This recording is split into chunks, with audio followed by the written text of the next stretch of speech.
Mic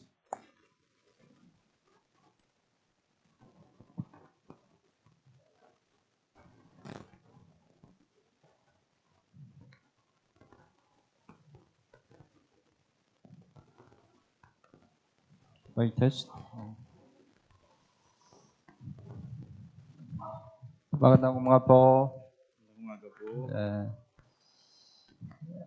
As you know, last week we finished Youth Bible Camp. Gaya po ng inyong nalaman, nakaraang linggo po ay natapos tayo sa ating Youth Bible Camp. By your help and prayer, this time also we experienced great works of God. Sa pamamagitan ng inyong tulong at panalangin sa pagkakataong ito, naranasan natin yung dakilang gawain ng Diyos. Total attendance 1,000, around 1,800. Yung kabuang bilang po ng mga dumalo ay nasa 1,800. And then our church attendance 108. At sa ating church po, yung dumalo ay 108. Among 108, 22 are new invitee. At kabilang po doon sa 108, 22 po yung bagong naimbitahan. And our church 17 are baptized. At sa church po natin, 17 po yung nabautismohan. Anyway, through this Youth Bible Camp, God allowed, newly saved. Gayon pa man sa pamagitan ng Youth Bible Camp na ito, pinagkaloob ng Diyos yung mga naligtas. So please continue, pray for them to abide in church. Kaya pakiusap, patuloy niyo po silang ipanalangin na manatili sa church. Okay po. Bago po tayo magsimula, malalangin po tayo. Mahal namin Ama na mahabagin at magpapala. Salamat po sa pagligtas sa amin mula sa kasalanan at pagkawasak. Salamat po sa pagkabay sa aming buhay na Kristiyano hanggang ngayon. Salamat po sa pagbigay mo sa amin ng dakilang pagkakataon na mag-aralang salita ng Diyos. Hiniling po namin na buksan mo ang aming puso at tainga sa salita ng Diyos. Naway maunawan namin ang salita ng Diyos sa pamamagitan ng tulong ng banal na Espiritu. Pakiusap maunawan namin ang kalooban ng Diyos sa pamamagitan ng salita ng Diyos. Mula sa simula hanggang sa matapos, kami ay nagtitiwala lamang sa iyong habag at biyaya. Ito po ang aming dalangin sa pangalan ni Jesus. Amen. Okay po, buksan mo ang Biblia, Ikalawang Timoteo chapter 4, Ikalawang Timoteo chapter 4, 7 and 8. 7 and 8.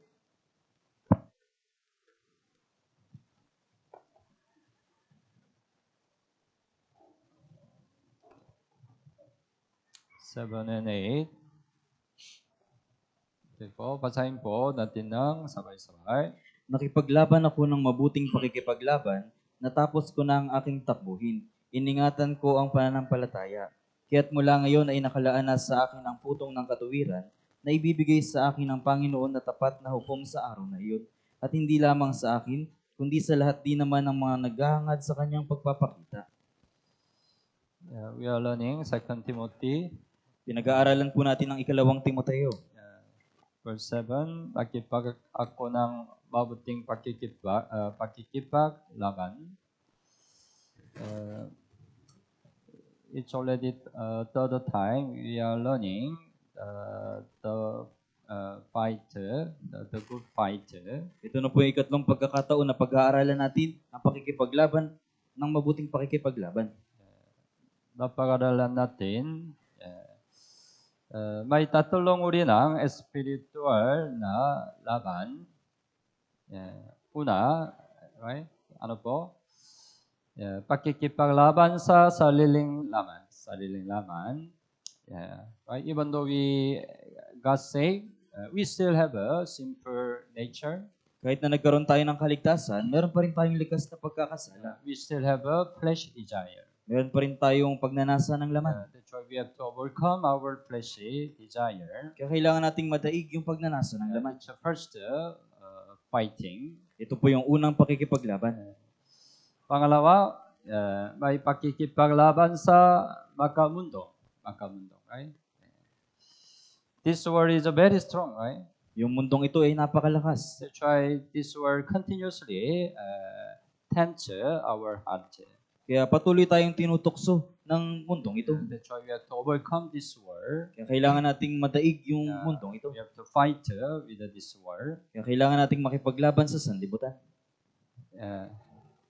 Pangatlo, ano po? May pakikipaglaban kay Satanas. Ito ay pinakamahalagang pakikipaglaban.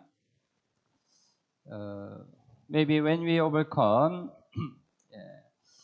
our fleshly desire and this war, finally we can fight against Satan. Marahil kapag nadaig na natin yung sanlibutan at yung pagnanasa ng laban, ay sa katapusan magagawa nating makipaglaban kay Satanas. So, ngayong araw, pag-isipan natin tungkol sa pagkikipaglaban kay Satanas. Okay po, buksan mo ang Biblia, Efeso chapter 6. Efeso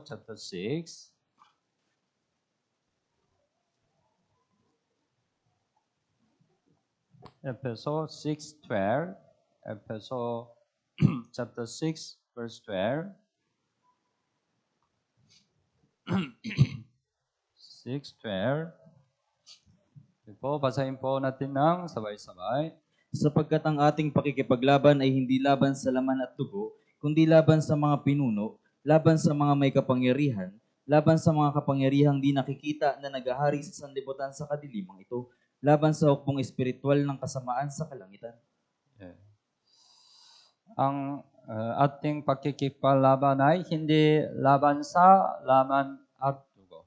Hindi laban sa laman at dugo. Kundi laban sa mga pinuno, laban sa mga may kapangyarihan, laban sa mga kapangyarihang di nakikita na naghahari sa sanlibutan sa kadilimang ito, laban sa hukbong espiritual ng kasamaan sa kalangitan. Ano po? Satanas at o Diablo, pareho, right? Satanas o Diablo. It's a real fighting to save the Christian. Ito po yung tunay na pakikipaglaban para sa isang ligtas na Kristiyano. Dahil ang Diablo ay isang spiritual na nilalang, hindi ito nakikita ng mata. Tama ba? Ngunit ang Diablo ay tunay na naroon at kumikilos sa mundo. We believe, right? God really exists. Naniniwala tayo na yung Diyos ay talagang umiiral. We cannot see God, right? Hindi po natin nakikita ang Diyos. But we know, we believe, God is alive. Pero sumasampalataya tayo na ang Diyos ay buhay. Tama ba? Pareho, Satanas. We cannot see Satan. Hindi rin po natin nakikita si Satanas. But it's clear, Satan is also alive. Pero malinaw na si Satanas din po ay buhay. And also, he really walked in this world. At siya ay talagang kumikilos dito sa sanlibutan. Upang labanan ang Diablo, napakahalaga na at ating kilalanin ang pag-iral at mga gawa ng Diablo.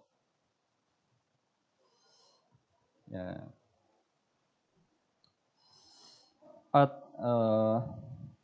ano ang pangunahing layunin ng pakikipaglaban sa Diablo?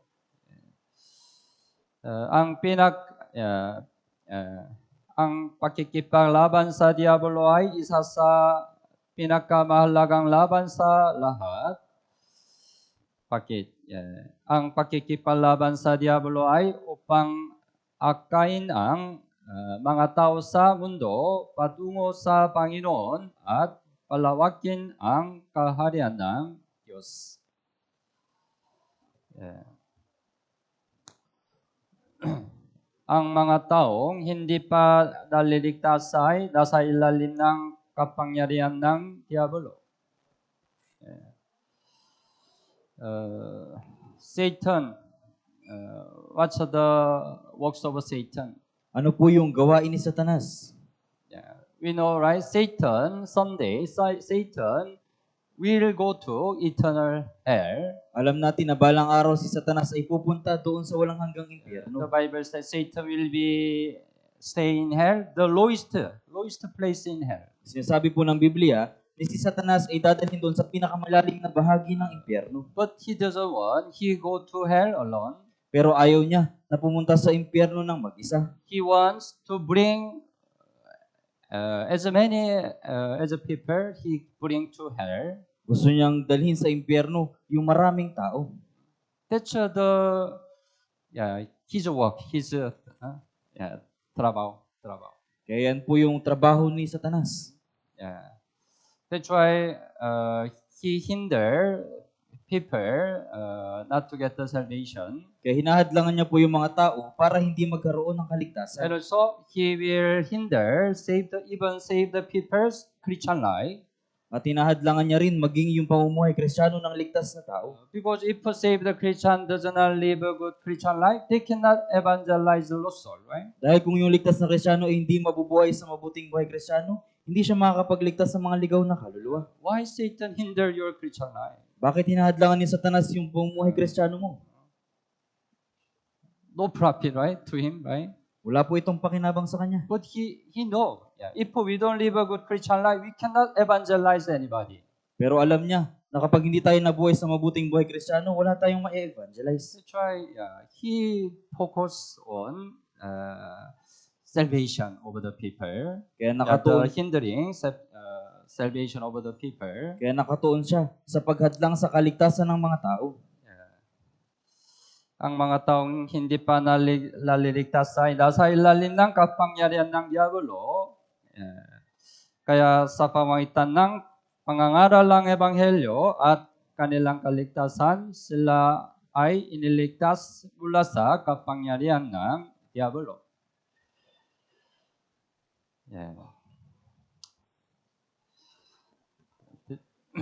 Kaya sa pangangaral ng Ebanghelyo, laging may pakikipaglaban sa diablo.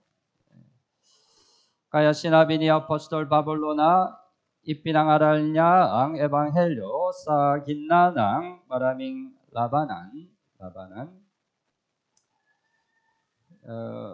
You mark Ephesians chapter 6. You mark, we have to find again.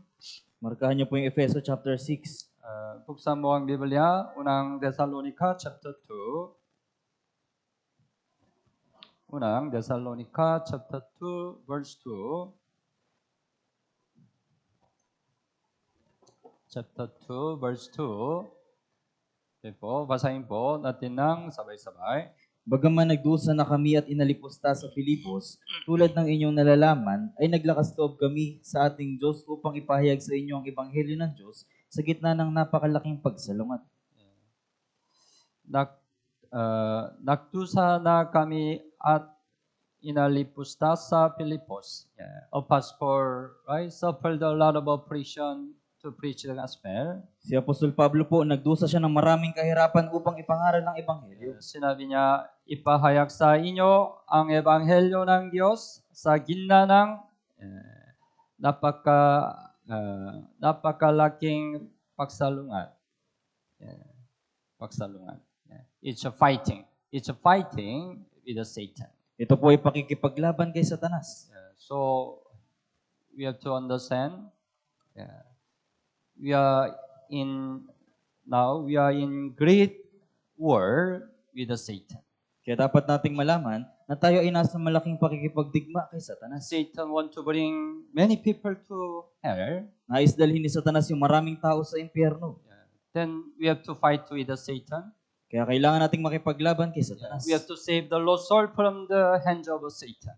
Kailangan nating iligtas yung mga ligaw na kaluluwa sa kamay ni Satanas. It's a really great war. It's a really great war. Ito po ay malaking digmaan. It's a really important war. Ito ay napakahalagang digmaan. Don't forget this fact. Kaya huwag niyo pong kalimutan yung katotohanan ito. Sa pagpapahayag ng Ebanghelyo, laging may hadarang mula sa Diablo. Unang Thessalonica chapter 2, Unang Thessalonica chapter 2, verse 18. Unang Thessalonica chapter 2, 18. Also, basahin po natin ng sabay-sabay. Sapagkat nais naming pumunta sa inyo, lalo na akong si Pablo na paulit-ulit na nais makabalik. Ngunit tinadlangan kami ni Satanas. Sinabi ni Pastor Pablo, unit hinadalangan kami ni Satanas. Right? It's real. Yeah, right? Ito po ay tunay. Whenever we have the Bible seminar, right, we really experience Satan really work. So tuwing nagkakaroon po tayo ng Bible seminar, nararanasan natin na si Satanas ay talagang kumikilos. It really hinder our gospel. Si Satanas ay talagang hinahadlangan yung ating ebanghelyo. That's why we have to fight. We have to fight against Satan. Kaya kailangan nating makipaglaban kay Satanas. Tayo ay tinawag upang lumaban sa labanang ito. Tayo ay tinawag upang lumaban sa labanang ito. Buksan mo ang Biblia, Unang Timoteo chapter 6, Unang Timoteo chapter 6, verse 11 and 12, 11 and 12. Unang Timoteo chapter 6, 11 and 12. Okay po, basahin po natin ng sabay-sabay. Ngunit ikaw o tao ng Diyos, layuan mo ang mga bagay na ito at sumunod ka sa katuwiran, sa pagiging maka-Diyos, sa pananampalataya, sa pag-ibig, sa pagtitiis at sa kaamuan.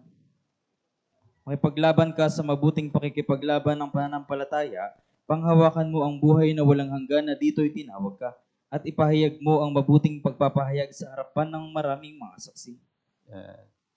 Ikaw, right, verse 11, ikaw, o tao ng Diyos, ikaw, right, tao ng Diyos, right? Yeah. We, every year, we have a new beginner Bible study. Taon-taon po nagkakaroon tayo ng New Beginner Bible Study. Many new beginner, newly saved, they listen to the Word of God. At maraming mga bagong naligtas yung nakikinig ng salita ng Diyos. It's a 8 weeks course. Ito yung 8 linggong course. We learn the basic but the most important thing in our Christian life through the New Beginner Bible Study. Pinapag-aralan po natin yung mga pangunahin, pero pinaka-importanting mga bagay sa atin bilang mga Kristiyano. So, maybe mamaya we'll announce September we will have New Beginner Bible Study again. Kaya mamaya i-announce po na ngayong September ay magkakaroon tayong muli ng New Beginners Bible Study. The last 8 week, we finish it. We have a certification. Pero sa ika-8 linggo, sa pagtatapos ay magkakaroon ng certification. Then the last word I already mentioned, Unang Timoteo chapter 6:11. At sa pagtatapos, lagi ko pong binabanggit yung Unang Timoteo chapter 6 verse 11 at 12. Ikaw, tao ng Diyos, tao ng Diyos. It means you now, you can do God's work as a man of God. Ibig sabihin ngayon ay magagawa mo na yung gawain ng Diyos bilang tao ng Diyos. But what's the most important God's work? Pero ano yung pinakamahalagang gawain ng Diyos? Verse 12, makipaglaban ka sa mabuting pakikipaglaban ng pananampalataya. Panghawakan mo ang buhay na walang hanggang na ito'y tinawag ka. Right?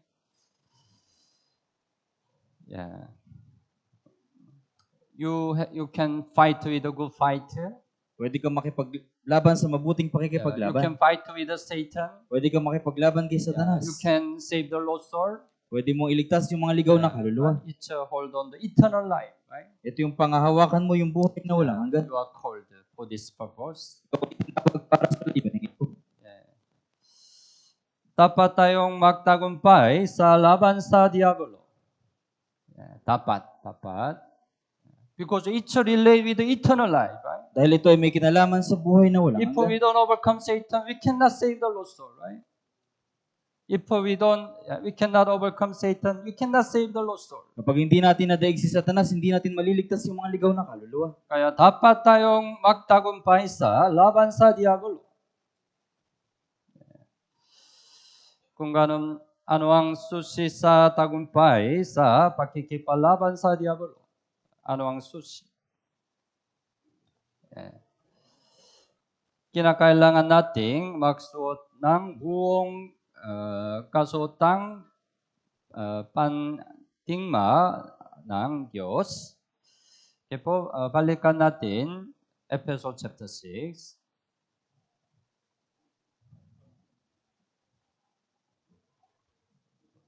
Verse 11.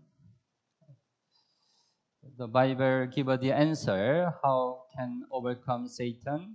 Ibigay po ng Diyos yung sagot kung paano natin mapagkumpayan si Satanas. Ephesians chapter 6:11, basahin po natin ng sabay-sabay. Isuot ninyo ang buong kasuotang pandigma ng Diyos upang kayo makatagal laban sa mga pakana ng dyablo. Isuot ninyo ang buong kasuotang pandigma ng Diyos upang kayo'y makatagal laban sa mga pakana ng dyablo. Okay? It's not easy, right? If we don't put on the whole armor of God, it's not easy to overcome Satan. Kung hindi po natin isusuot yung buong kasuotang pandigma ng Diyos, hindi po madali na mapagtagumpayan natin si Satanas. Because Satan is very cunning. He always make many devices. Dahil si Satanas po ay napakatuso, kaya gumagamit siya ng maraming bagay. Verse 13 also, chapter 6. Ephesians chapter 6, 13, verse 13 also, basahin po natin ng sabay-sabay. Kaya't kunin ninyo ang buong baluti ng Diyos upang kayo'y makatagal sa araw na masama. At kung magawa na ninyo ang lahat, ay tumayong matatag. Kunin ninyo ang buong baluti ng Diyos. Pareho, ito ay ang buong kasuotang pandigma ng Diyos.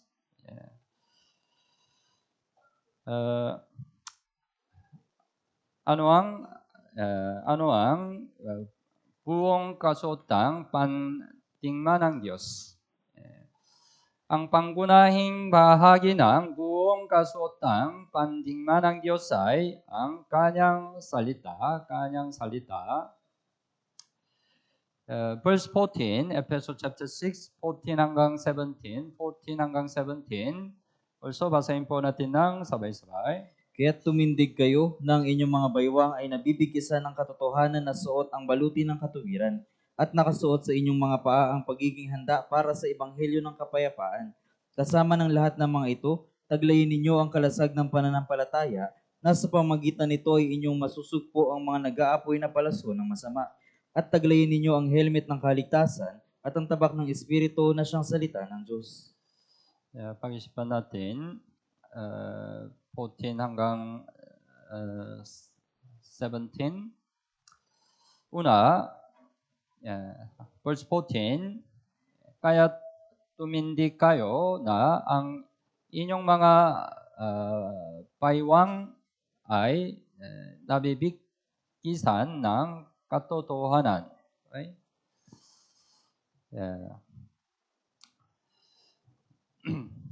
Una, right? Ano ang katotohanan? Ang salita ng Diyos ay katotohanan. Tama ba? Ang salita ng Diyos lamang ang katotohanan. You mark here, buksan mo ang Biblia, Juan chapter 17. Juan chapter 17, verse 17. Juan 17, verse 17. Okay po, basahin po natin ng sabay-sabay. Pabanalin mo sila sa katotohanan, ang salita mo ay katotohanan. Tama? Ang salita mo ay katotohanan. Salita. Tanging ang katotohanan lamang ang makakatalo sa kasinungalingan ng diabolo. Alam natin, ang diabolo ang pinakamagaling magsinungaling sa buong mundo. Buksan mo ang Biblia, Juan chapter 8. Juan chapter 8. Juan chapter 8, 44. Juan chapter 8, 44. Basahin po natin ng sabay-sabay. Kayo mula sa inyong amang Diablo, at ang nais ninyong gawin ay ang kagustuhan ng inyong ama. Siya'y isang mamamatay tao buhat pa sa simula at hindi naninindigan sa katotohanan, sapagkat walang katotohanan sa kanya. Kapag siya ay nagsasalita ng kasinungalingan, siya ay nagsasalita ayon sa kanyang sariling likas, sapagkat siya'y isang sinungaling at ama ng kasinungalingan. It describes where the characteristics of Satan Ipinapaliwanag po ditong mabuti kung ano yung katangian ni Satanas. ay hindi naninindigan sa katotohanan. Right? Sapagkat walang katotohanan sa kanya. We cannot find any truth to him, Satan. Wala tayong anumang makikitang katotohanan kay Satanas. Kapag siya ay nagsasalita ng kasinungalingan, siya ay nagsasalita ayon sa kanyang sariling likas. To him, what is the easiest thing to him? Para sa kanya, ano po yung pinakamadaling bagay? Telling a lie. Pagsisinungaling po. Because he himself is a lie. Dahil siya mismo ay sinungaling. Whatever he say, it's a lie. Ano man yung kanyang sabihin ay kasinungalingan. Sapagkat siya ay isang sinungaling at ama ng kasinungalingan. Right? It's the representative characteristics of Satan. Ito po yung kinatawang katangian ni Satanas. Kaya ng diabolo na nilangin ng buong mundo. Buksan mo ang Biblia, Revelation chapter 12. Apokalipsis po, chapter 12. Chapter 12, verse 9.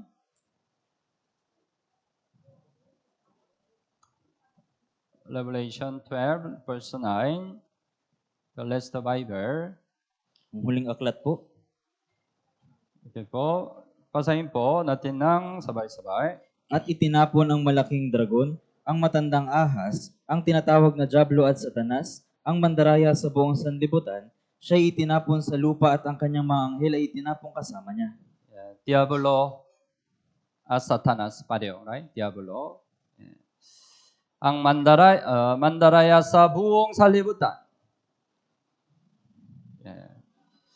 In the Garden of Eden, right? Satan deceived Adam and Eve. Sa halamanan po ng Eden, dinaya ni Satanas si Adan at Eva. Since then, he continuously deceived the people in the world.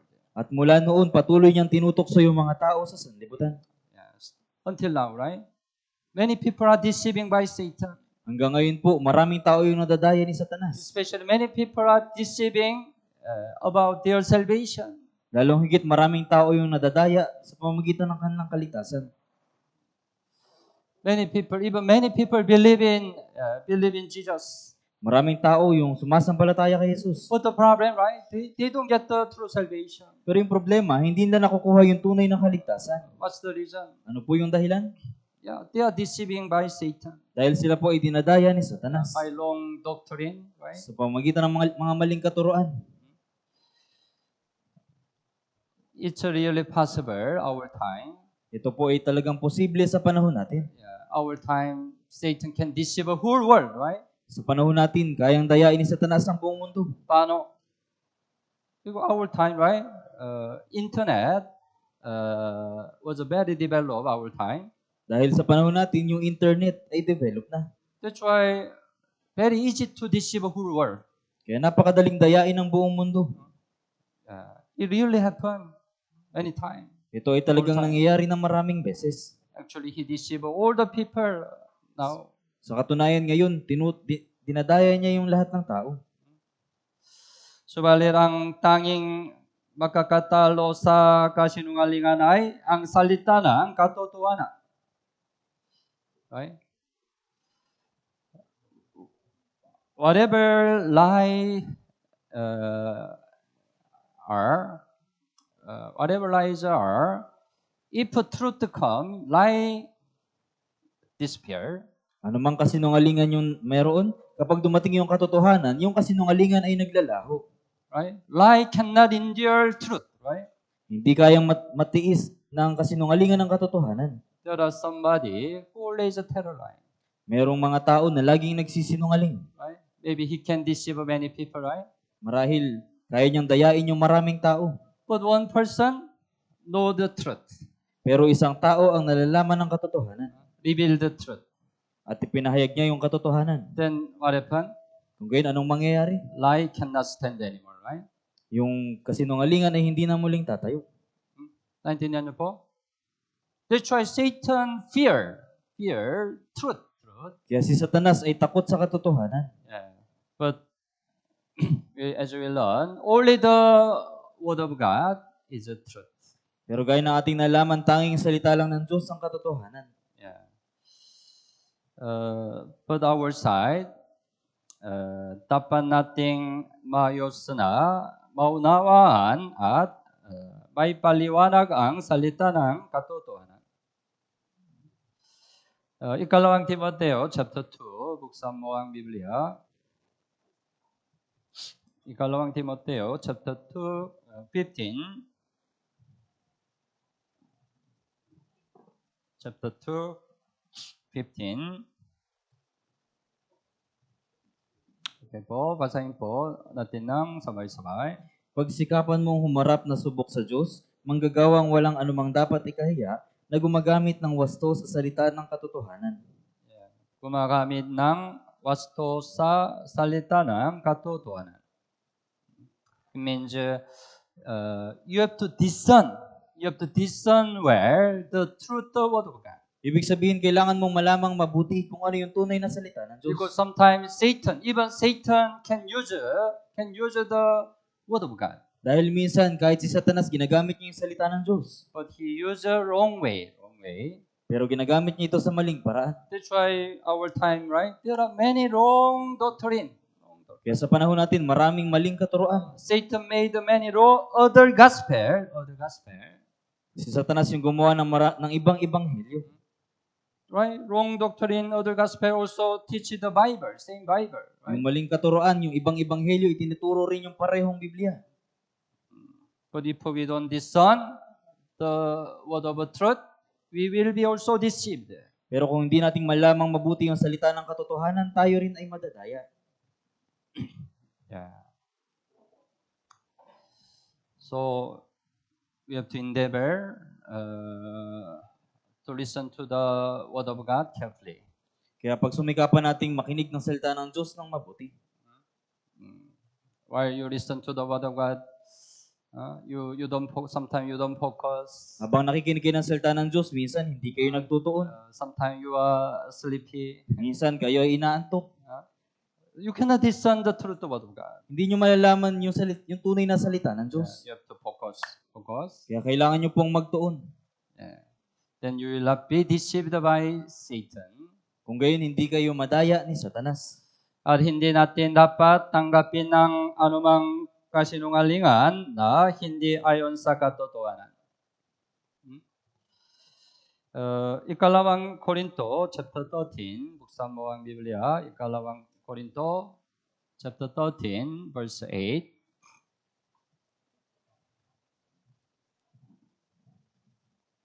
Ikalawang Korinto 13, verse 8. Okay po, basahin po natin ng sabay-sabay. sapagkat kami walang magagawang anuman laban sa katotohanan, kundi tanging para sa katotohanan. 예. Kami walang magagawang anuman laban sa katotohanan. 예. So, in our Christian life, sometimes we can be tempted. We can be tempted against the truth. Kaya minsan sa ating buhay Kristiyano, tayo ay natutokso laban sa katotohanan. We compromise with the lie Minsan tayo ay nakikisama sa kasinungalingan for your own benefit. para sa iyong sariling pakinabang. We have to be careful. Kaya kailangan nating mag-ingat. Don't compromise with any lie. Huwag kayong makisama sa anumang kasinungalingan. Then you can be easily tempted by Satan. Dahil kung gayon, madali kayong matutokso ni Satanas. Maybe you can be stumbled someday. At balang araw, pwede kayong matisod. So, una, the katotohanan, waste. Balikan natin, Ephesians chapter 6, verse 14. Una, ang inyong mga bawang ay nabibigkisan ng katotohanan. Pagkatapos na suot ang baluti ng katuwiran. Ang baluti ng katuwiran, ano po? Ang pagsunod sa salita ng Diyos ay katuwiran. Buksan mo ang Biblia, Deuteronomy chapter 6. Chapter 6:25. Deuteronomy chapter 6:25.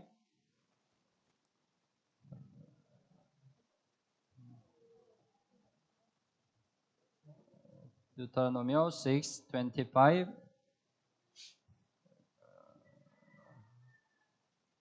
The Old Testament. Okay po, basahin po natin ng sabay-sabay. At magiging katuwiran sa atin kapag maingat nating isinagawa ang lahat ng utos na ito sa harapan ng Panginoon nating Diyos, gaya ng iniutos niya sa atin. Yeah. Observe all these commandments before the Lord. Isinasagawa ang lahat ng utos na ito sa harapan ng Panginoon. It's obedience, right? Ito po yung pagsunod. Obedience. Obedience is our righteousness. Yung pagsunod ang ating katuwiran.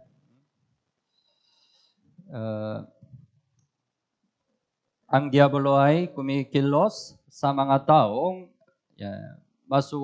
masuwayin sa Diyos. Efeso chapter 2, buksan mo ang Biblia, Efeso chapter 2, verse 2. Efeso chapter 2, verse 2.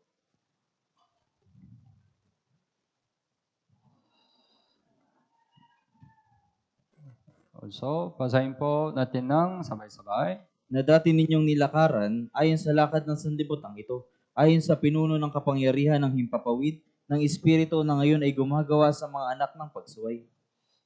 It also says about Satan, Binabanggit po dito yung tungkol kay Satanas. to whom he works. Kanino siya kumikilos? Ng Espiritu na ngayon ay gumagawa sa mga anak ng pagsuway. Tama po ba? Gumagawa sa mga anak ng pagsuway. Satan loves the person who don't obey. Gustong-gusto ni Satanas yung mga taong hindi sumusunod. Because he himself, right? He disobeyed to God. Dahil siya mismo ay sumuway sa Diyos. That's why if we don't obey, he think, you are my friend. Kaya kung hindi tayo susunod, iniisip niya na tayo ay kanyang kaibigan. I will walk through you. Kikilos ako sa pamamagitan mo.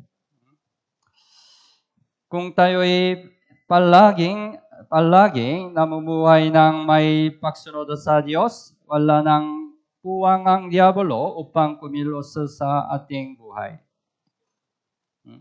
Yeah. It's not possible. Satan cannot work in you if you always obey. Hindi po posible nakikilos si Satanas sa iyo kung palagi kang susunod. That's why we remind our slogan this year. Kaya alalahanin po natin yung slogan natin sa taong ito. Ano po? Obey. Obey. Right? That's why whenever we have a take a picture, we have a obey. We remind, obey. Kaya sa tuwing kumukuha tayo ng larawan, ng litrato, inaalala natin yung obey, yung pagsunod. That's our righteousness. Yan po yung ating katuwiran. Yeah. So, suorang balutin ang katuwiran. Okay po.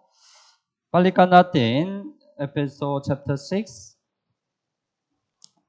Efeso chapter 6. We go to verse 16 na. Verse 16. Okay, basahin po natin ng sabay-sabay.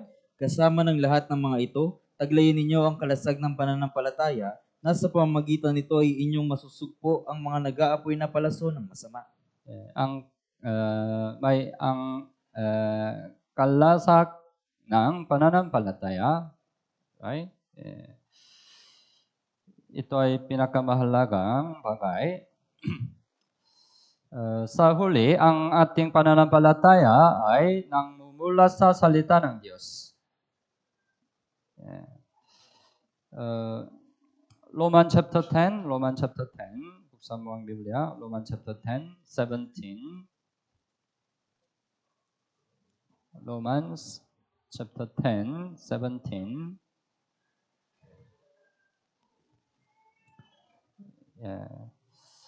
Basahin po natin ng sabay-sabay. Kaya ang pananampalataya ay nanggagaling sa pakikinig at ang pakikinig ay sa pamamagitan ng salita ni Kristo.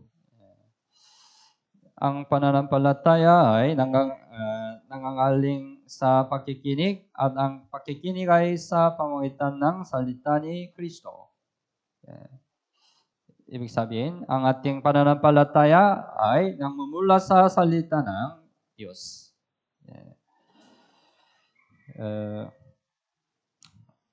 But Satanas, balikan natin Efeso chapter 6, 16. Sa pamamagitan nito ay inyong masusugpo ang mga nag-apoy na paraso ng masama.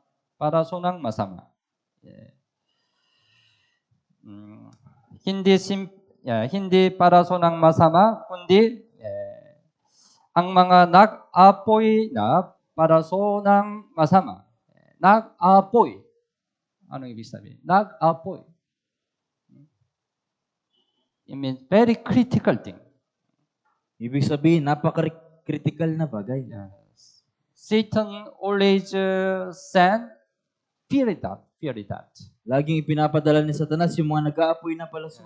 To stumble our Christian life. Para tisurin yung ating buhay Kristiyano. Kaya sa pamamagitan ng kalasang ng pananampalataya, maaari nating mapigilan ang lahat ng pag-atake ng Diablo. Kung ganon, ano ang mga nag-apoy na paraso ng Diablo? Ano? Ang apoy na paraso ng takot na mula sa Diablo. Takot, may takot. Satan uses fear. Ginagamit ni Satanas ang takot. May takot sa kamatayan. Lahat ng tao, right? May takot sa kamatayan. Buksan mo ang Biblia, Hebreo chapter 2.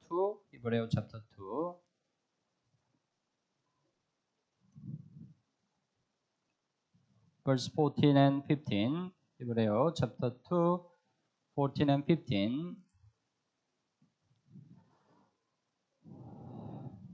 Hebreo chapter 2, 14 and 15. Okay po, basahin po natin ng sabay-sabay. Kaya yamang ang mga anak ay nakibahagi sa laman at dugo at siya man ay nakibahagi rin sa mga bagay na ito upang sa pamagitan ng kamatayan ay kanyang mapuksa ang may kapangyarihan sa kamatayan, sa makatuwid ay ang dyablo, at mapalaya silang lahat na dahil sa takot sa kamatayan sa buong buhay nila ay nasa ilalim ng pagkaalipin. Yeah. Right? Verse 14, right? Upang sa pamagitan ng kamatayan ay kanyang mapuksa ang may kapangyarihan sa kamatayan. Sa makatuwid ay ang diablo. Right? Diablo. That's why 11 verse 15, mapalaya silang lahat na dahil sa takot sa kamatayan sa buong buhay nila ay nasa ilalim ng pagkaalipin. Satan used fear of death. Ginagamit ni Satanas yung takot sa kamatayan. Right? The people in this world, right? They are not sure salvation. Yung mga tao sa sanlibutan ito, hindi sila sigurado sa kaligtasan. They really fear death. Kaya talagang takot sila sa kamatayan. That's why Satan can easily control all the people. Kaya madaling kontrolin ni Satanas yung mga tao. We experienced the pandemic, right? Naranasan natin yung nakaraang pandemya. So all the people fear that. Lahat ng tao takot mamatay. That's why all the people fear virus. Kaya lahat ng tao takot sa virus. That's why Satan used the pandemic situation to control all the people. Kaya ginamit ni Satanas yung sitwasyon ng pandemya para kontrolin ang mga tao. Right? Whole world, right? Was controlled by Satan. Buong mundo po yung kinontrol ni Satanas. That's why at that time, right? Even we couldn't have a church gathering, right? Kaya sa panahong yun, wala tayong pagtitipon sa church. Because all the people fear death. Dahil lahat ng tao takot sa kamatayan. But by the grace of God, we got the salvation. Pero sa biyaya ng Diyos, tayo ay tumanggap ng kaligtasan. We overcame fear of death, right? Nadaig natin yung takot sa kamatayan.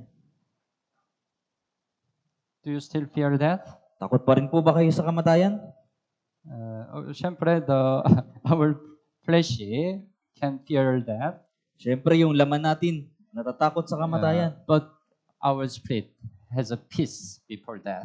Pero yung ating espiritu ay may kapayapaan sa harap ng kamatayan. Tama ba? Because we know, if we die, we go to heaven. Dahil alam natin na kapag namatay tayo, pupunta tayo sa langit. That's why we don't fear death. Kaya hindi tayo natatakot sa kamatayan. We can overcome Satan. Madadaig natin si Satanas. At may takot sa tao. May takot sa tao. Satan uses takot sa tao. Ang diablo ay kumikilos sa pamamagitan ng mga tao hindi pa naliligtas. Ginagamit sila upang usigin at takutin tayo. Right? In the early church, disciples preached the gospel. Sa mga naunang iglesia, ipinapangaral ng mga alagad yung ebanghelyo. But whenever they preached the gospel, they were persecuted, right? Pero sa tuwing ipinangaral nilang ebanghelyo, sila ay inuusig. Behind of the persecution, there is a works of Satan. Sa likod ng pag-uusig, merong pagkilos ni Satanas. In the early church, Satan used the unsaved Jews. Lalong higit sa mga naunang iglesia, ginagamit ni Satanas yung mga hindi ligtas na Hudyo. Buksan mo ang Biblia, Gawa chapter 13. Gawa chapter 13. 49 and 50. 49 and 50. Gawa chapter 13, 49 and 50. Okay po, basahin po natin ng sabay-sabay. Kaya't lumaganap ang salita ng Panginoon sa buong lupain, subalit inudyukan ng mga Hudyo ang mga kilalang babaeng masipag sa kabanalan at ang mga pangunahing lalaki sa lungsod. At nagsimula ng pag-uusig laban kina Pablo at Bernabe at kanilang pinalaya sila sa kanilang mga nasasakupan. Verse 49, right? Lumaganap ang salita ng Panginoon sa buong lupain. by works of the Holy Spirit, the gospel preached to many places. Sa pamagitan ng pagkilos ng Espiritu Santo, yung ebanghelyo ay ipinangaral sa maraming lugar. But Satan didn't want it, right? Pero Satanas, ayaw niya ito. He used the Jews who are not saved, Ginamit niya yung mga Hudyong hindi ligtas. right?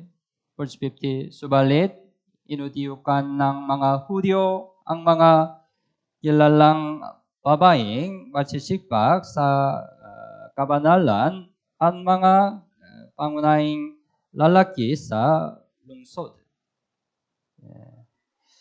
Especially Satan used, right, the leaders, the high position, the people. Lalong higit, ginamit ni Satanas yung mga taong may matataas na posisyon. At nagsimula ng pag-uusig laban kina Pablo at Bernabe at kanilang pinalaya sila sa kanilang mga sakupan.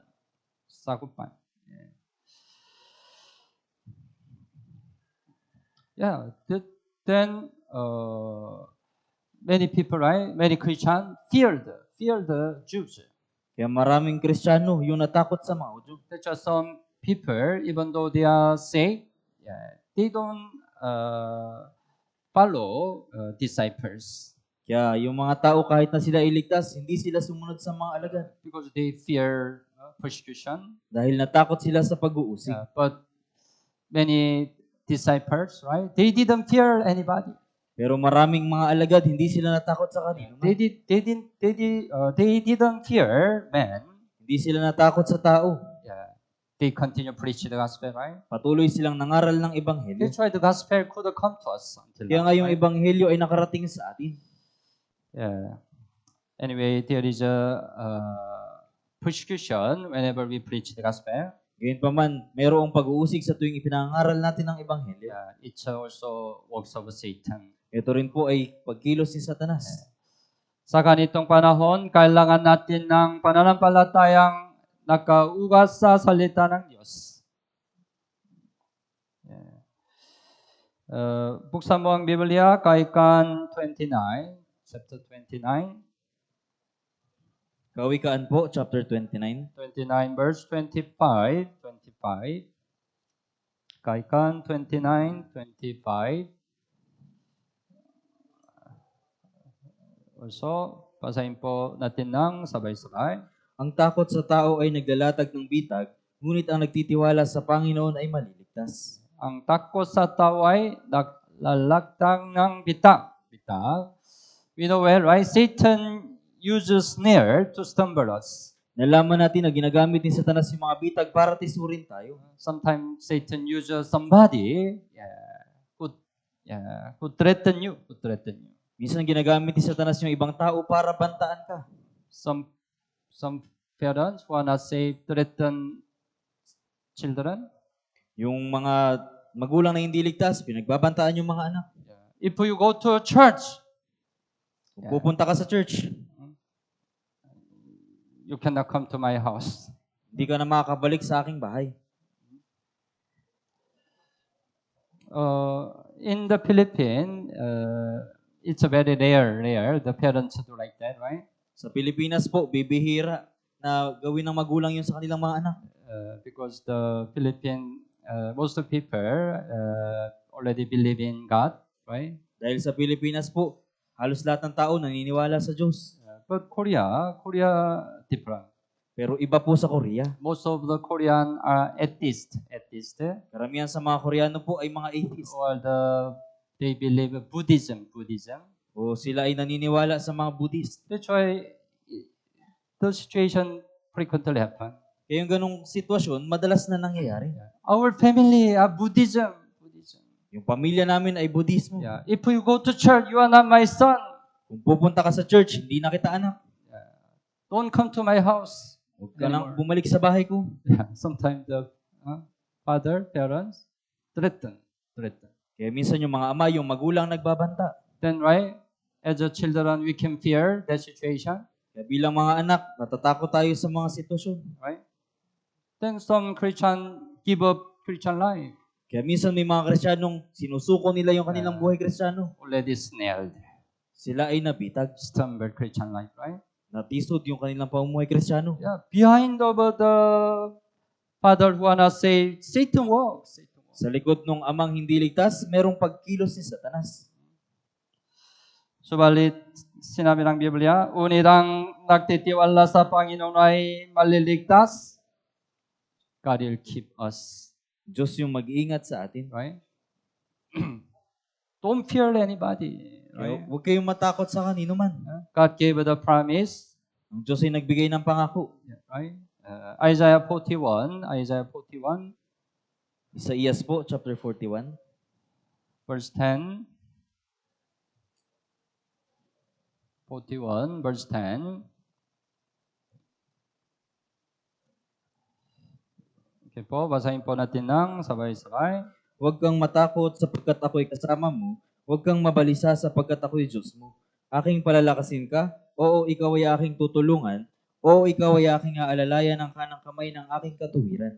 Sinabi ng Panginoon, huwag kang matakot, huwag kang matakot. Sapagkat ako'y kasama mo. Right? It's a real promise of God, right? Ito po ay tunay na pangako ng Diyos. Whatever situation we are, God is with us. Sa anumang sitwasyon tayo naroroon, kasama natin ang Diyos. He help us. Tinutulungan niya tayo. He hold on by His righteous hand. Right? Hinahawakan niya tayo sa pamamagitan ng kanyang makatuwirang kamay. That's why don't fear anybody, any situation. Kaya huwag kayong matakot sa kanino man o sa anumang sitwasyon. We need this faith. Kailangan natin ng ganitong pananampalataya. It's our shield. Ito po yung ating kalasag. So even though Satan continuously send the fiery dart, we can protect ourselves. Kaya kahit na patuloy na nagpapadala si Satanas ng mga nag-aapoy na palaso, mapoprotektahan natin yung ating sarili. Sa pamagitan ng ating pananampalataya. Right? Yeah. Sa pamagitan ng ating pananampalataya, maaari nating labanan at talunin ang diablo. Unang Pedro chapter 5 verse 9. Buksan mo ang Biblia. Unang Pedro chapter 5 verse 9. Unang Pedro chapter 5 verse 9. Basahin po natin ng sabay-sabay. Siya'y labanan ninyo, maging matatag sa inyong pananampalataya. Yamang inyong nalalaman na ang manggayong hirap ay nararanasan ng inyong mga kapatid sa buong sanlibutan. Siya'y labanan ninyo, maging matatag sa inyong pananampalataya. Dapat tayong lumaban sa diablo. Don't fear Satan. Huwag pong matakot kay Satanas. If we have the faith, we can overcome Satan. Kung meron tayong pananampalataya, madadaig natin si Satanas. James chapter 4, buksan mo ang Biblia. James chapter 4, 7. Santiago chapter 4, verse 7. Chapter 4, 7. Also, basahin po natin ng sabay-sabay. Kaya't pasakop kayo sa Diyos, labanan ninyo ang diablo at siya ay lalayo sa inyo. Bagaman malakas ang diablo, kapag siya ay ating salungatin sa pananampalataya, siya ay tumatakas. Tumatakas. Ngunit, kung tayo ay natatakot at patuloy na tumatakas, mas lalo siyang makakakilos. Satan fear our faith. Takot si Satanas sa ating pananampalataya. Don't fear Satan. Kaya huwag kang matakot kay Satanas. Yeah. Balikan natin Ephesians chapter 6. 17, verse 17.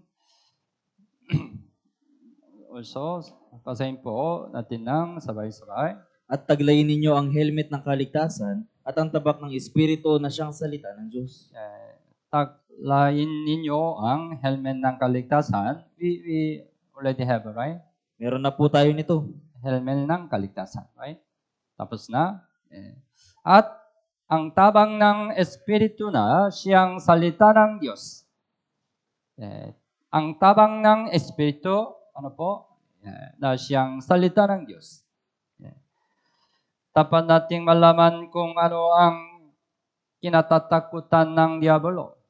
Ang diabolo ay labis na natatakot sa dugo ni Jesus at sa salita ng Diyos. Buksan mo ang Biblia, Revelation chapter 12. Apokalipsis po, chapter 12. 11. Revelation 12:11. Okay po, basahin po natin ng sabay-sabay.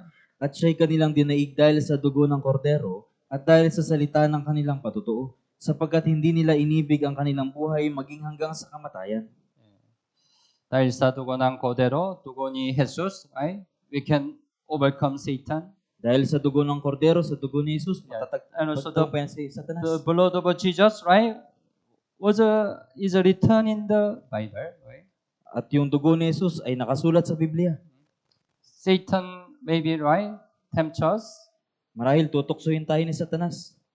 You have a many sin. Meron kang maraming kasalanan. You are dirty sinner. Ikaw ay maruming makasalanan. Right? What will we say? At ano yung sasabihin natin? We can show dugo ni Jesus. May papakita natin yung dugo ni Jesus. Tama. I have a many sins. Tama, ako ay maraming kasalanan. I am a dirty sinner. Ako ay maruming makasalanan. But the blood of Jesus already redeemed all my sins eternally. Pero yung dugo ni Jesus, tinubos yung kasalanan ko magpakailanman. Right? We don't need to fear Satan, right? Kaya Whatever he says. hindi natin kailangang matakot kay Satanas, ano man yung sabihin niya.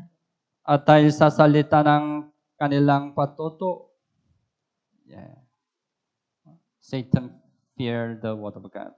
Si Satanas ay takot sa salita ng Diyos. Niluping ni Jesus ang tukso ng diabolo sa pamamagitan ng salita. Last time we learned, right? Satan tempted Jesus in the wilderness. Nakaraan, nalaman natin na tinukso ni Satanas si Jesus doon sa ilang. Sa pamamagitan ng tatlong bagay, right? Tatlong bagay. Right? But whenever Satan tempted Jesus, Jesus overcame temptation of Satan.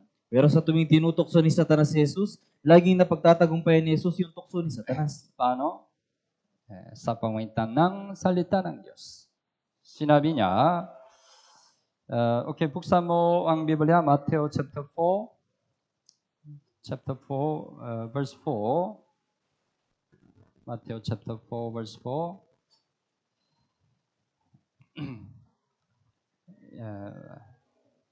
Basahin po natin ng sabay-sabay.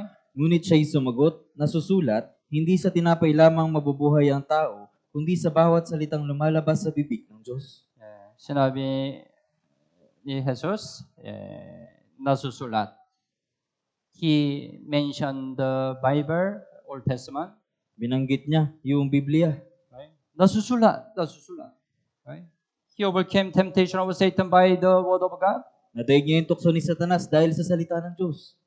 Verse 7, sinabi sa kanya ni Jesus, nasusulat din naman, huwag mong tuktusuhin ang Panginoon mong Diyos. Nasusulat din. Right? He used the word of God. Ginamit niya yung salita ng Diyos. Verse 10, sumagot sa kanya si Jesus, lumayas ka, Satanas, sapagkat nasusulat. Right? Ulit. Nasusulat. Satan can tempt you, Pwede kang tuksohin ni Satanas. then you can use the word of God. Kung gayon, pwede mong gamitin ang salita ng Diyos. It is written. Nasusulat. It is written, right? Ang diabolo ay labis na natatakot kapag ang isang mananampalataya ay may tamang kaalaman sa salita ng Diyos at tamang pananampalataya patay sa salita. Right? Kaya mag-aral tayo ng salita ng Diyos ng masigasig. We have to prepare the Word of God. Dapat na ihanda natin ang salita ng Diyos. Among the full armor of God, only the word of God is offensive arm. Offensive arm. Kabilang doon sa baluti ng sa kasuotang baluti ng Diyos ng pandigma, tanging yung Offensive, the attack, the other, offensive, the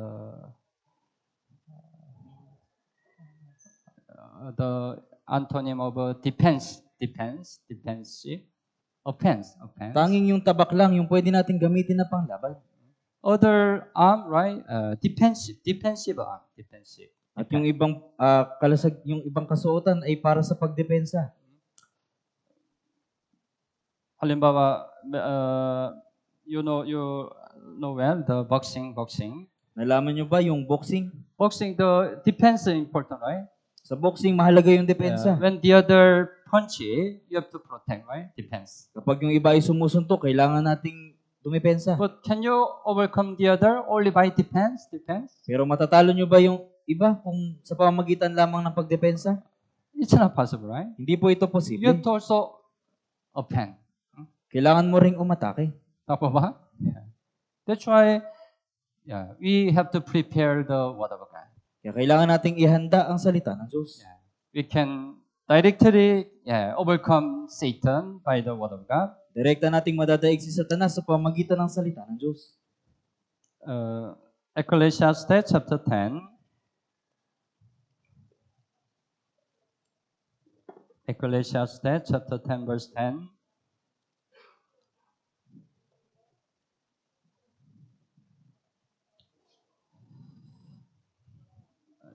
Basahin po, Ecclesiastes chapter 10 verse 10. Basahin po natin ng sabay-sabay. Kung ang bakal ay pumurol at hindi ihasa ng ninuman ang talim, dapat nga siyang gumamit ng higit na lakas. Ngunit ang karunungan ay tumutulong upang ang isang tao ay magtagumpay. Right? Kung ang bakal ay pumurol at hindi ihasa ninuman ang talim. Dapat nga siyang gumamit ng higit na lakas. Mahirap. Ibig sabihin, mahirap. That's why normal time need to sharpen the edge. Kaya sa normal na oras, kailangan patalimin. Then you can use it properly, right? Kung gayon, magagamit mo ito ng maayos. The nanay, you have experience? Mga nanay, naranasan nyo ba? Kitchen knife. Kutsilyo sa kusina. It's not sharp. Hindi ito matalim. You have to cut the meat. Kailangan mong maghiwa ng karne. Mahirap. Tama? That's why you need to sharpen the edge. Kaya kailangan mong patalimin yung dulo. Then you can easily cut the meat, right? Kung gayon, madali mong mahihiwa yung karne. Tama ba? The word of God is like a sword. Yung salita ng Diyos ay gaya ng tabak. We have to prepare the word of God. Kailangan nating ihanda yung salita That's ng why Diyos. every Sunday we have a memory verse, right? Kaya tuwing linggo, meron tayong memory verse. Do you memorize? Nagsasaulo ba kayo? Or you use church news? O ginagamit nyo yung church news? Yeah, it's a sharpen the edge. You memorize the word, sharpen the edge. Ito yung paghahasa. You listen to the word of God every Sunday, every Wednesday. Nakikinig kayo ng salita ng Diyos tuwing linggo at Miyerkules. If God give us some word, memo. Kapag yung Diyos nagbigay ng salita, isulat nyo ito. And meditate. At pagbulayan. Keep in your heart. At ilagay sa inyong puso. Then when Satan comes, you can use the word of God. At kapag tinukso kayo ni Satanas, magagamit nyo yung salita ng Diyos. Yeah. Ang tabang ng Espiritu na siyang salita ng Diyos. Pinakabalagang bagay. Balikan natin, Ephesians chapter 6. We go to verse 15. Verse 15, nakasuo sa inyong mga paang pagiging handa para sa ebanghelyo ng kapayapaan. Nakasuot sa inyong mga pa. Ano?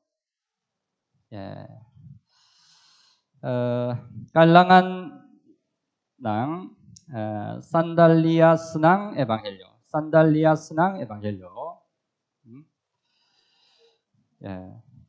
Sa pagsusuot ng sandalias ng ebanghelyo at sa pagpapahagi dito, naliligtas natin ang mga nawawalang kaluluwa mula sa kapangyarihan ng diablo. Yeah. If we don't go to the lost soul, how can He save them? Kung hindi tayo pupunta sa mga ligaw na kaluluwa, paano natin sila maililigtas? They are under the power of Satan. Sila ay nasa ilalim ng kapangyarihan But ni nobody Satanas. saved them. Pero walang sino man yung nagliligtas sa kanila. The people in this world cannot save them, right? Yung mga tao sa sanlibutan ito, hindi sila maliligtas. Who can save them? Sino yung magliligtas sa kanila? Save the Christian can save them. Ligtas na Kristiyano yung magliligtas sa But if kanila. we don't go there, how can He save them? Pero kung hindi tayo pupunta doon, paano natin sila maliligtas? That's why we have to put on the shoes of gospel. Kaya dapat na isuot natin yung sandalyas. Sandalyas ng Ebanghelyo. Right? Buksan mo ang Biblia, Isaiah 52. Isaiah 52.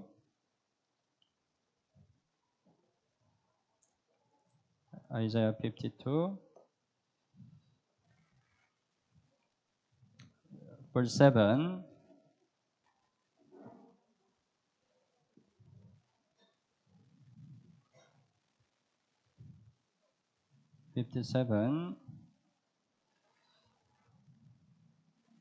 Okay po, basahin po natin ng sabay-sabay. Napakaganda sa mga bundok ang mga paa niyong nagdadala ng mabuting balita na naghahayag ng kapayapaan, na nagdadala ng mabuting balita ng kabutihan, na naghahayag ng kaligtasan, na nagsasabi sa Zion, ang iyong Diyos ay naghahari. Yeah. Sinabi ng Biblia, napakaganda sa mga bundok ang mga paa. Anong paa? Ang mga paa ninyong nagdadala ng mabuting balita. Mabuting balita. Ano po? Ebanghelyo, right? Mabuting balita. Na naghayang ng kapayapaan, na nagdadala ng mabuting balita ng kabutihan. Ebanghelyo, right? Na naghayang ng kaligtasan. It's beautiful. Beautiful. Ito po ay maganda. We have a feet. Lahat po tayo mayroong paa. Usually our feet is not so beautiful. Sa katunayan, yung mga paa natin ay hindi ganun kaganda. That's why many women decorate to become beautiful, right? Kaya yung mga babae, pinapaganda ito. Yeah. But before God, it's not beautiful feet. Pero sa harapan ng Diyos, ito ay hindi magandang paa. What's a feet is beautiful? Anong paa yung maganda? Yeah. We go to the lost soul to save them. Pumunta tayo sa mga ligaw na kaluluwa para iligtas sila With our feet. sa pamamagitan ng ating It's paa. a real beautiful feet.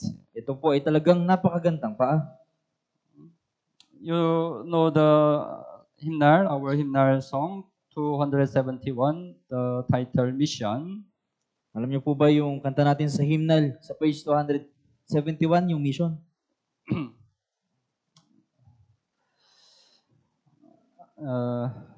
I want to sing but hindi maganda. Kaya I just read the lyric. You know this part. Yeah.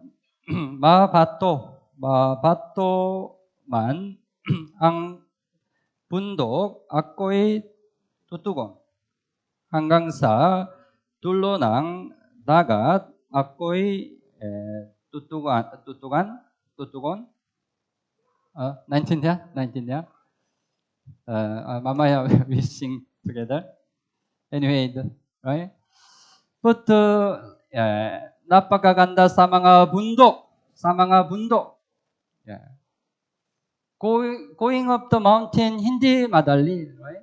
Yung pagpunta sa bundok, hindi madali. Hindi madali. Preaching the gospel, hindi madali. Yung pangaral ng ebanghelyo, hindi madali. But we have to go. Pero kailangan nating humayo. Because they are under the power of Satan. Dahil sila ay nasa ilalim ng kapangyarihan ni Someday they will Satanas. go to eternal hell. Balang araw sila ay pupunta sa walang hanggang impyerno. We have to put on the shoes of Evangelyo. Kaya kailangan nating isuot yung sandalyas ng ebanghelyo. Sa darating ng Ganda Bible Seminar, nagsuot tayo ng sapatos ng Ebanghelyo at masigasing na ipahayag ang Ebanghelyo. Kaya manalo tayo sa pamagitan ng pagliligtas sa maraming kaluluwa na nasa ilalim ng kapangyarihan ng Diablo. Okay po? Bukas, we start the Grand Bible Seminar. Bukas tayo po ay magsisimula sa ating Grand Bible Seminar. Yeah, we still have a time. Meron pa po tayong oras. Go to the lost soul. Pumunta sa mga ligaw na kaluluwa We can preach the gospel. at ipangaral natin ang Ebanghelyo. Yeah, we have to overcome Satan. Kailangan nating madaig si Satanas. This Grand Bible Seminar is the really great word for the Satan. Yung Grand Bible Seminar na ito ay dakilang pakikipagdigma kay Satanas. But if we are alone, we cannot overcome Satan. Pero kung mag-isa tayo, hindi natin madadaig si Satanas. We all together overcome Satan. Pero kung tayo ay sama-sama, madadaig natin si Satanas. I hope all our brothers and sisters participate in the works of God. Kaya umaasa ako na ang lahat ng brothers at sisters ay makibahagi sa pangaral ng Ebanghelyo. Even it's okay, you are busy, you can come late. Kahit naabala ka, pwede kang dumating kahit late. Even you are late, the end of the prayer, you can come. Kahit na ikaw ay late at dumating sa pagtatapos sa panalangin, pwede kang The important pumunta. thing is your heart. Yung mahalagang bagay ay ang iyong puso. Participate in the works of God. Makibahagi sa gawain ng Diyos. It's a really great word for the Satan. Ito po ay malaking pakikipagdigma kay Satanas. Okay po? Malalangin po tayo. Mahal naming Ama na mahabagin at magpapala. Salamat po sa paligtas sa amin mula sa kasalanan at pagkawasak. Salamat po sa pagbigay mo sa amin ng dakilang pagkakataon na mag-aral ng salita ng Diyos. Salamat po sa maunawan ang kalooban ng Diyos sa pamagitan ng salita ng Diyos. Hiniling po namin na sundin natin ang salitang natutunan natin ngayon. Tulungan mo po kami na mabuhay ng higit na sumusunod sa iyo sa taong ito. Magsisimula ang Grand Bible Seminar sa September 1. Panginoon, kumilos po kayo sa pamagitan ng Grand Bible Seminar na ito upang maraming tao ang maligtas. Ito po ang aming dalangin sa pangalan ni Jesus. Amen.